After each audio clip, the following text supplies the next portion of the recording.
Pasok na sa work. Pasok na tayo. Ayan o, daming basura. Nakapambahay muna tayo. Ayan, ganito po ang lagay.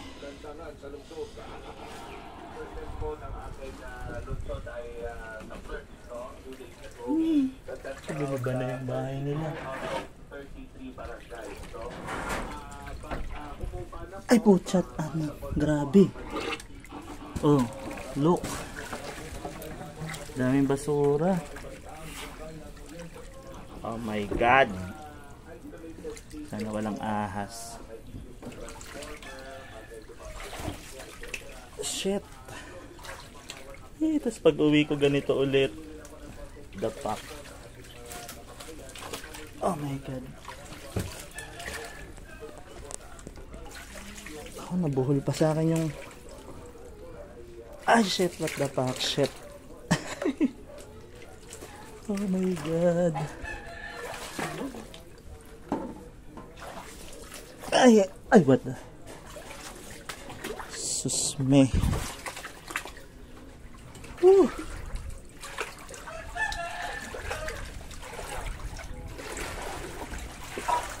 Grabe, napakahirap pumasok. Basura pa ako.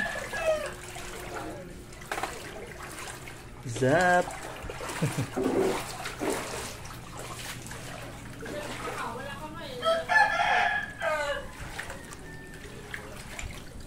Oh shit, putang ina. Nalalaglag pa ako. Ma-out balance pa ako. Alauna pa naman yung duty ko pero maaga tayong umalis kasi nga ang hirap dumaan sa baha.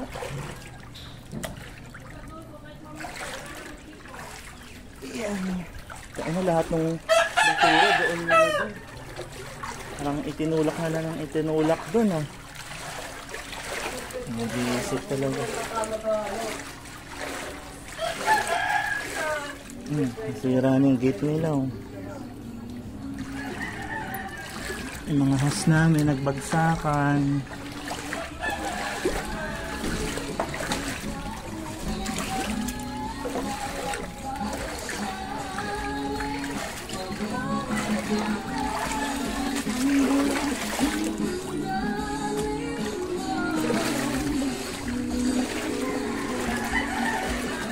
May sumusok pa sa akin na ano na basura.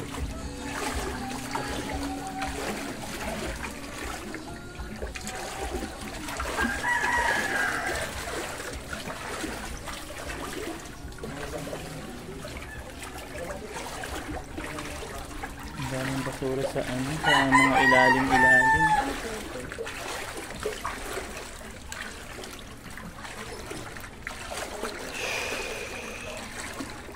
Sakit sa paa pag nabangga mo pa yung mga kahoy. Aray ko. Kasasabi ko lang yun, nabangga ko.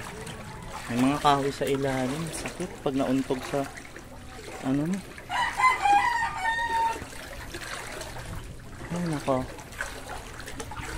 Kung marami lang kong ipon, di ako papasok. Kaso ito yung ipon. Wala natin mag-work. May pumasok pa sa paa.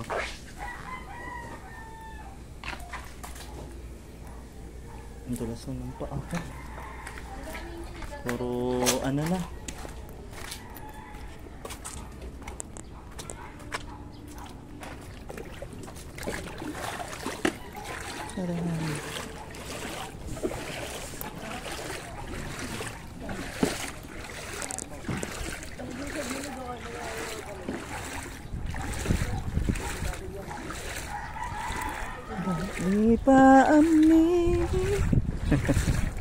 Wow, swimming pool, resort. Ayan o.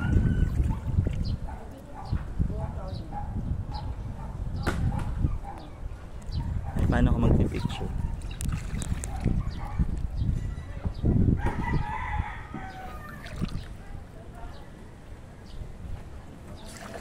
Oh, lubog na ang kanilang sasakyan. Daming basura guys. So. Pero mas marami dun sa loob. Ayan. Itong eco bag nandyan yung sapatos ko. Doon ako magpapalit sa trabaho. Ganyan kalalim yung baha. Hanggang tuhod na lang. Kahapon hanggang bewang siya hanggang dito. Kaya hindi ako makakapasok.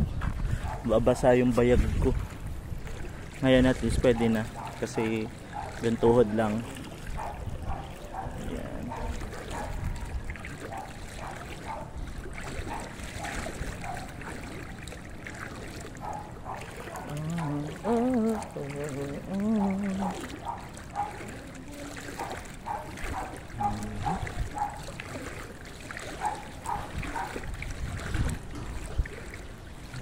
Butas dito, alam ko.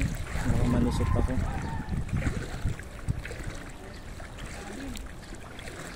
Sipag naman. Shopee pa.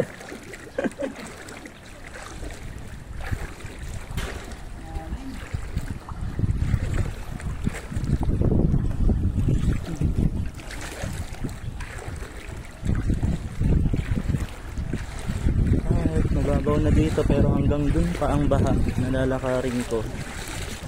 Yan. Hanggang dun. Kaya maaga akong umalis kasi medyo matagal lang biyahe ko. Sobrang tagal ko dito sa baha. Hindi naman tayo pwede maglakad na mabilis dito.